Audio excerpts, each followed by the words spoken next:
सत्तम अकर्णवत् अकाष्ठवत् पश्य वै देहम।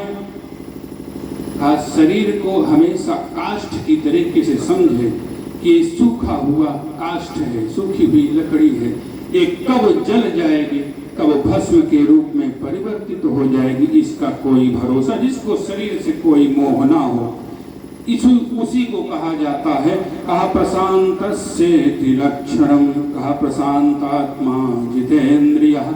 इस प्रकार से सुदामा जी का परिचय सुखदेव भगवान देते हैं। निर्धनता तो है, लेकिन सुदामा जी के लिए दरिद्र शब्द नहीं है। और सुदामा जी की पत्नी का नाम सुशीला।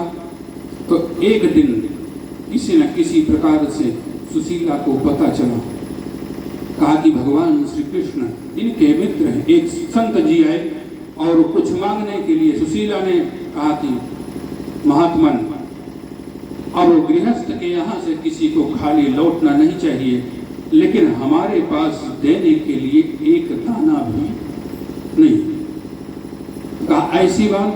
अरे जिसके मित्र भगवान साक्षात श्री कृष्ण हो, श्री निकेतन हो, उसके लिए ऐसा कैसा? कहा कैसे? कहा आपके जो स्वामी जी हैं भगवान श्री कृष्ण के सहपाठी हैं, उनके मित्र हैं। अब जब सुशीला ने जान लिया तो सुदामा जी को द्वारिका जाने के लिए प्रेरित किया।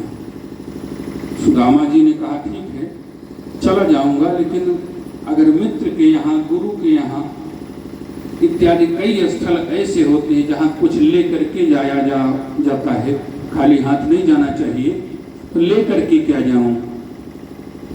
सुशीला ने कहा मैं प्रबंध कर देती हूँ।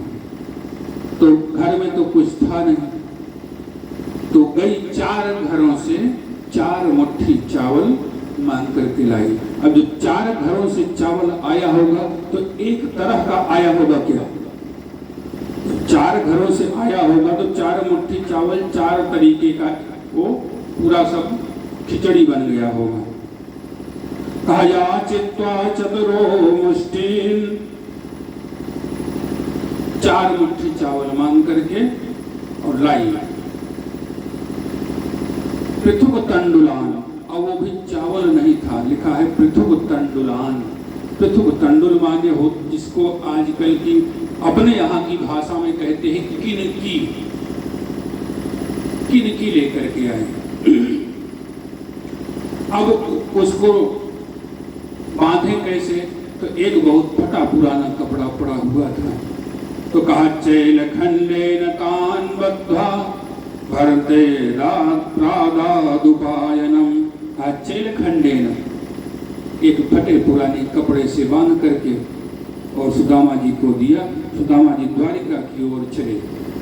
रास्ते में दोपहर हो गई और विश्राम करने लगे, सो गए।